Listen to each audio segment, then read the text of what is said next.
साथियों जय हिंद। हमारे YouTube चैनल महाकौशल क्लासेस में आप लोगों का स्वागत है। साथियों आज हम बात करने वाले हैं प्राथमिक शिक्षा भर्ती वर्ग 3 से रिलेटेड एक नए केस की बात करेंगे। दोस्तों आज है 5 जुलाई 2026, संडे है दोस्तों आज, और सोमवार को एक नए केस पर आपको पता है आरसीई वालों ने एक नया केस रजिस्टर्ड कराया है, पिटीशन लगाया दोस्तों, रिट पिटीशन है आरसीई वालों ने 17/634/2026, जिसमें इन्होंने क्या प्रेयर की है ये सब मैं आप लोगों को बताने वाला हूँ। अगर आप मेरे चैनल से नहीं जुड़े हैं तो चैनल को सब्सक्राइब करें। डिस्क्रिप्शन में व्हाट्सएप ग्रुप का लिंक दिया गया है, वहाँ से जुड़ जाएं ताकि प्रत्येक अपडेट आप लोगों को कोर्ट केस संबंधित हो, ज्वाइनिंग डीबी, हर एक अपडेट, शिक्षक भर्ती हो, एजुकेशन न्यूज, सब कुछ आपको मिलता रहेगा। और व्हाट्सएप चैनल जरूर ज्वाइन कर लेना। साथियों आपको बता दूं मैं, ये केस हालांकि 11 मई को इन्होंने रजिस्टर्ड कराया था, लेकिन किसी कारण से इन्होंने जो है इस केस के बारे में इसकी जानकारी किसी अभ्यर्थी को नहीं थी। बाद में फिर वर्ग 3 के अभ्यर्थियों ने देखा इस चीज़ को तो पता चला कि ये हालांकि 11 मई का है, लेकिन दोस्तों अब ये 6 जुलाई यानी दोस्तों कल जस्टिस विशाल धगत की बेंच में अब जो है ये हालांकि मेंशन मेमो लगाए थे तो लिस्ट हो गया है। साथियों 155 नंबर पर ये केस सुना जाएगा, आपको 155 नंबर पर लिस्ट हुआ है, ठीक है। प्रखर नाम का ये पिटिशनर है, नरेंद्र कुमार हेंगडाले ये भी पिटिशनर है, और रिस्पोंडेंट तो फिर आपको पता ही है ESB DPI और ट्राइबल ये बनते ही बनते हैं। अब साथियों इसमें क्या है, प्रेयर क्या है, क्या इससे और कोई केस कनेक्ट हुआ है? जी नहीं, इससे कोई केस कनेक्ट नहीं किया गया दोस्तों। ये फ्रेश पिटीशन लगाई गई है, ना कि ये रिट अपील है, ठीक है। फ्रेश पिटीशन है। इसमें मांग क्या है तो मैं बता दूं, 3200 पदों को जो है 3200 जो पद हैं विशेष शिक्षकों के, उन्हें उनकी अलग मेरिट बननी चाहिए, ठीक है। यानी ये पद अलग कर दीजिए, 3200 पद अलग करके उनकी अलग मेरिट। अलग मेरिट का मतलब क्या हुआ, 3200 पद अलग करना चाहते हैं। तो इस तरीके की प्रेयर आरसीई अभ्यर्थियों के द्वारा रखी गई है। प्राथमिक शिक्षक भर्ती जो चल रही 2025 वाली भर्ती, उसमें से तो ये मामला है एक्चुअल में। अब अभ्यर्थी बोले सर ये कौन सा केस है, इसके बारे में थोड़ा वीडियो बना के बता दीजिए। तो मैंने वापस से बता ही दिया आप लोगों को कि ये एक्चुअल मामला है। आप खुद सर्च कर सकते हैं, ऐसा नहीं कि मैं, आप 1734 में आप खुद सर्च कर सकते हैं। इसकी प्रेयर भी मेरे पास आ चुकी है, चाहोगे तो मैं आपको प्रेयर भी दिखा सकता हूँ साथियों। तो इस तरीके से चीज़ें चल रही हैं, और देखो भर्ती को लंबा खींचने की कोशिश की जा रही है। मैं आप लोगों से फिर से वापस से कहना चाहूँगा, चाहे आरसीई कैंडिडेट हो, चाहे नॉन सिलेक्टेड हो, चाहे सिलेक्टेड हो, या 7.7 मिस्टेक अभ्यर्थी हो, देखिए भर्ती ऑलरेडी लेट हो चुकी है। इसे वर्ग 2 की तरह ना कीजिए। किसी प्रकार का कोई ऐसा मैटर नहीं है इस भर्ती में जिस भर्ती को रोका जाए। एकदम फुल फ्रेश भर्ती है। आरसी वालों का सर्टिफिकेट अपलोड कराया जा रहा है, उनकी सेकंड काउंसलिंग होनी ही। अगर 3200 पदों से कम लोगों को ज्वाइनिंग मिलेगी तो फिर आरसी वालों को केस करने की आवश्यकता ही नहीं है। फिर भी नहीं मालूम क्यों किए जा रहे हैं केस। नॉन सिलेक्टेड कुछ जो ये वाला जो मामला चल रहा है अभी, सबसे बड़ा मामला वो नॉन सिलेक्टेड कैंडिडेट का ही था।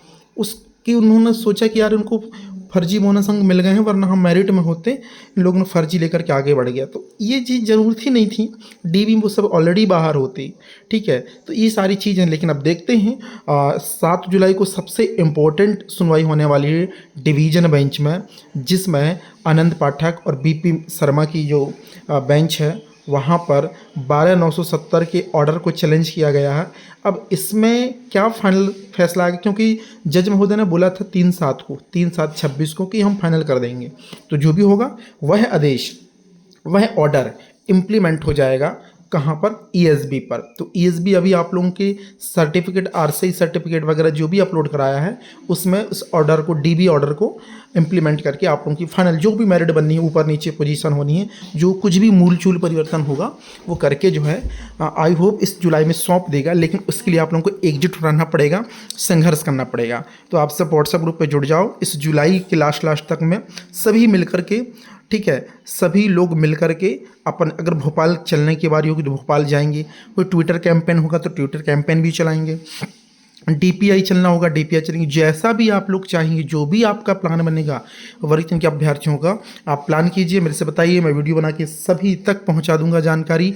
और अब जो है अगली लड़ाई आप लोगों की DB की होगी। जैसे तैसे अपन को रिजल्ट लाना है, मतलब मेरिट आनी है, और मेरिट आई और अगला टारगेट होगा कि पूरा का पूरा जो ज्वाइनिंग का, मतलब जो वर्ग 3 अभ्यर्थी पूरा का पूरा एक शेड्यूल जारी करो। डॉक्यूमेंट अपलोड की डेट ये है, डीबी डेट ये है, चॉइस फिलिंग ये है, नियुक्ति पत्र इस तारीख से जारी किए जाएंगे। जैसे 2022 में हुआ था, ये पूरा डीपीआई से अपन को ये करवाना होगा, तो ये सब कुछ हो जाएगा। बट अभी थोड़ा सी कोर्ट केस का मामला है, 7 तारीख को क्लियर हो जाए, बाकी ठीक है। अब मैं एक चीज़ और बता दूँ, 17,634 में 3200 पद अलग नहीं होंगे, ना ही अलग मेरिट बनेगी, क्योंकि सुप्रीम कोर्ट की गाइडलाइन के अनुसार भर्ती हो रही है। तो फिजूल पैसे ना खर्च करें, ना ही फालतू का गुमराह करें दूसरों को, ना खुद गुमराह हों, ठीक है। सुप्रीम कोर्ट ने कहा है कि 5% बोनस अंक देने की बात कही गई, तो 5% बोनस अंक देकर के आपकी भर्ती को संपन्न कराया जाएगा। जितने पद भरे जाएंगे ठीक है, नहीं भरे जाएंगे सेकंड काउंसलिंग करा करके भरे जाएंगे। नोटिफिकेशन जारी किया जा चुका ऑलरेडी सेकंड काउंसलिंग का, तो बेवजह है आप लोग ऐसा कोर्ट भर्ती को कोर्ट के चक्करों में ना फंसाएं, बेहतर होगा, क्योंकि जितना जल्दी होगा आप लोगों को उतनी जल्दी ज्वाइनिंग मिलेगी। और जिनका सेकंड में होना तो उनका सेकंड में हो ही जाएगा। अब तक तो सेकंड का भी नंबर आ सकता था अगर इस तरीके से भर्ती ना फंसती तो। ठीक है साथियों, जय हिंद, मिलते हैं नए अपडेट के साथ एक नई वीडियो में। जो भी रहता है यार देखिए, मैं वीडियो बना के बता देता हूँ, ठीक है। क्या होना है नहीं होना मुझे नहीं मालूम, ना तो मैं जज हूँ, ना तो मैं किसी का विरोधी हूँ, ना किसी का सपोर्टर हूँ। जो है एक्चुअल में आपको दिखा रहा हूँ सबूतों के साथ कि हाँ ये केस लगा है, ये सुनवाई हो रही है। इसमें कोई मैं मन से कोई चीज़ नहीं बता रहा हूँ।